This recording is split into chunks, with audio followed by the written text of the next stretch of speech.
வணக்கம் மக்களே. Big pass 8 Tamil ஆரம்பிச்சிருச்சு.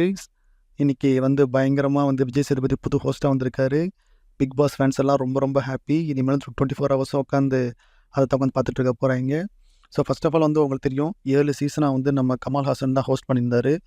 இந்த நிகழ்ச்சி இவ்வளோ ஃபேமஸ் ஆகிறதுக்கு அவர் ஒரு முக்கியமான காரணம். பட் இருந்தாலும் லாஸ்ட் ஒரு சீசன், முக்கியமாக லாஸ்ட் சீசன் அந்த ரெட் கார்டு மேட்டரில் பயங்கரமாக ரசிகர்களே கமலை குச்சிட்டிங்க. ஏதோ கமல் தான் ஏதோ இந்த ஷோவே நடத்துகிற மாதிரி. ஓகே ஓகே, அதை மேட்ரு விட்டுருங்க. பட் அவர் ஏதோ காரணத்தால் வரல. இப்போது அது நான் அவருக்கு நல்லதுன்னு நினைப்பேன். ஏன்னா பயங்கர டாக்ஸிக்காக போயிடுச்சு லாஸ்ட் சீசனு.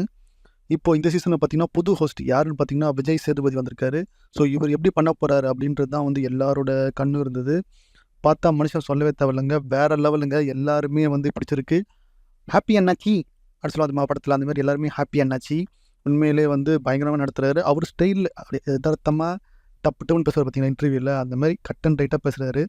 ஃபார் எக்ஸாம்பிள் சொல்லணும்னா சொல்லுவார், சிலவர் சொல்லிட்டு இருப்பாங்க, நான் இந்த பிக் பாஸ் வீட்டுக்குள்ளே போயிட்டு நான் என்னையே மாற்றிக்க போகிறேன், அதனால தான் நான் உள்ளே போகிறேன், நான் எதுக்க போகிறேன் கிளியராக சொல்லி, இந்த மாதிரி கதெல்லாம் சொல்லிட்டு இருக்காது என்ன அப்படின்னு சொல்லிட்டு கிளியர் கட்டாக கேட்குறது. அந்த மாதிரி பயங்கரமாக நக்கல் அடித்து பேசுகிறாரு. அதே மாதிரி உங்களுக்கு தெரியும் கமலை ட்ரோல் பண்ண சொன்னால, அதே மாதிரி சொல்கிறார், எங்கே நாளைக்கு ஏதாவது பிரச்சனை ஆச்சுன்னா ஆடியன்ஸில் இது பண்ணாதீங்க, நீங்கள் தான் ஓட்டு போட போகிறீங்க, அதனால் நான் உங்களை ப்ளைம் பண்ணுவேன், நீங்கள் என்ன ப்ளைம் பண்ணோம் ஓகேங்களா, எனக்கு சம்மந்தம் இல்லை, நான் ஜஸ்ட்டு நீங்கள் ஓட்டு போடுறீங்க, நான் சொல்கிறேன் அவ்வளோதான் அப்படின்னு சொல்லிட்டு நிறைய விஷயங்கள் சொல்லியிருப்பாரு. ஸோ உண்மையிலே பிக் பாஸ்க்கு இது மிகப்பெரிய ப்ளஸ்ஸுங்க. ஏன்னா கமல் அவர் ரீப்ளேஸ் பண்ணது பெரிய விஷயம், ரொம்ப ரொம்ப பெரிய விஷயம். ஸோ நல்லதாக ரீப்ளேஸ் பண்ணியிருக்கான்னு சொல்லணும். ஸோ கண்டிப்பாக அது ஒரு பெரிய success Vijay Sethupathi as a host. இப்போ வாங்க நம்ம கண்டஸ்டன்ஸ் வரலாம். கண்டஸ்டன்ட் பேர்லாம் நான் ஃபுல்லாக சொல்ல போகிறது இல்லை, உங்களுக்கே தெரியும், நீங்களே பார்த்துருப்பீங்க.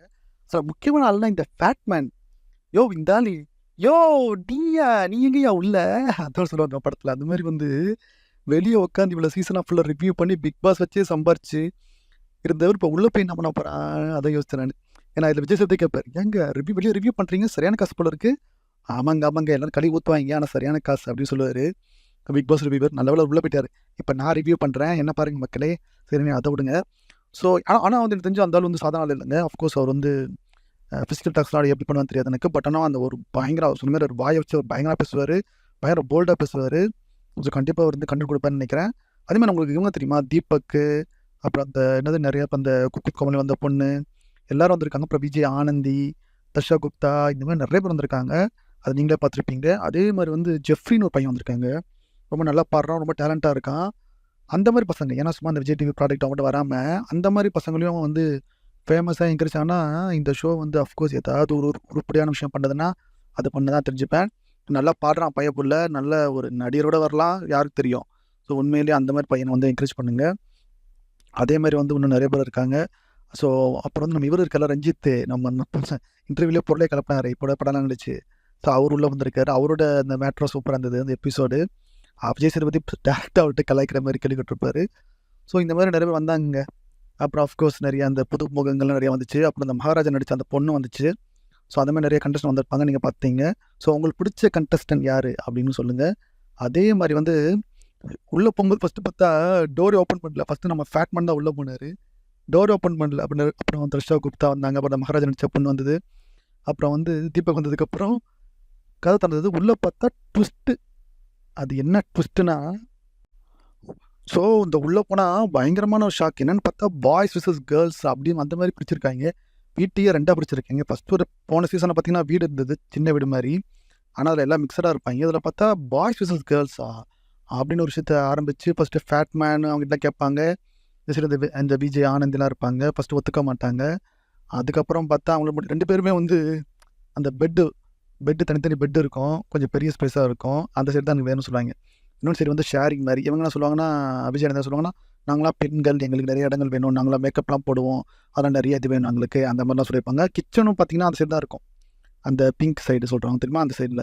ஸோ அதனால் நாங்கள் சமைக்கிறோமா இல்லை அடுத்தவங்களை சமைக்க சொல்லணுமா, அந்த மாதிரி நிறைய குழப்பங்கள். ஸோ பிக் பாஸ் என்ன சொல்லுவார், நீங்கள் முடிவெடுக்கல, அதெல்லாம் கொஞ்சம் தனியாக உட்காருங்க, நான் அடுத்தவங்களுக்கு சொல்லிட்டு அதை பற்றினா சுனிதாவும் அந்த ஜெஃப்ரியும் வருவாங்க, அப்படி கேட்பாங்க. ஸோ இந்த மாதிரி போவாங்க. இனிமேல் நான் எல்லாத்தையும் சொல்ல விரும்பலை, இந்த மாதிரி போயிட்டுருக்கோம். ஸோ இது ஒரு புதுசான ஒரு விஷயங்கள் கொண்டு வராங்க, அதனால தெரியுது எனக்கு. அப்புறம் ஜாக்லின் கடைசியில் நான் ஒத்துக்க மாட்டேன், ஏன்னா பெண்கள் முடிவு எடுத்துட்டாங்க, இந்த சைடு தான் போகிறேன்னு சொல்லிட்டு பிங்க் சைடு. உடனே அந்த தீபக்கு ஆண்களாக சேர்ந்து, அப்படின்னா நீங்கள் எங்களுக்கு ஒரு பவர் தரணும். அதாவது ஏதோ ஒரு வீக் ஆண்கள் எலிமினேஷனில் வரவே மாட்டோம், பெண்கள் மட்டும் தான் எலிமினேஷன் வருவாங்க, அது எந்த வீக்கு நாங்கள் சொல்ல மாட்டோம் அப்படின்ற மாதிரி ஒரு ட்ரீட்லாம் பேசுவாங்க. அதில் நீங்கள் பார்த்தா அவங்களுக்கு தெரியலன்னா போய் பாருங்கள். ஸோ அந்த மாதிரி விஷயம் போயிட்டுருக்குங்க. அப்புறம் ஜாக்லின் வந்து ஐயோ நான் ஒத்துக்க மாட்டேன், பெண்களை சொல்லுவாங்க வாடி ஒத்துக்கலான்னு, நான் ஒத்துக்க மாட்டேன், இருங்க நான் யோசிக்கிறேன்னு சொல்லிட்டு அந்த மாதிரி புலம்பிட்டு இருக்கோம். அப்படியே எல்லாம் டயர்டாக தூங்கிட்டாங்க. இதாங்க ஃபஸ்ட்டு. ஸோ நீங்கள் இது வரைக்கும் பார்த்த கண்டஸ்டன்ட்லாம் உங்களுக்கு யாரை பிடிச்சிருக்கு, பிக் பாஸ் சீசன் 8 நீங்கள் என்ன வந்து எதிர்பார்க்குறீங்க அப்படின்னு வந்து கமெண்ட் சொல்லுங்கள். உங்களுக்கு பிக் பாஸ் 8 அப்டேட்ஸாக வேணும்னா என் சேனலை சப்ஸ்கிரைப் பண்ணுங்கள். பாய்.